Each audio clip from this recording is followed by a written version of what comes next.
How to top up your investment in Teji Mandi app with Invest More option. Unsupported broker. These features allow you to invest a surplus amount anytime. Let's dive into the steps. Go to the Portfolio tab. Tap View Stocks to view your preferred portfolio. Now tap on Invest More button. To increase your investment amount, click on Invest More.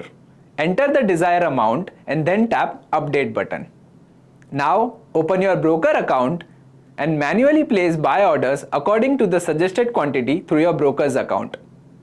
To reflect the actual purchase price, update the buying price for each stock by clicking Change Price.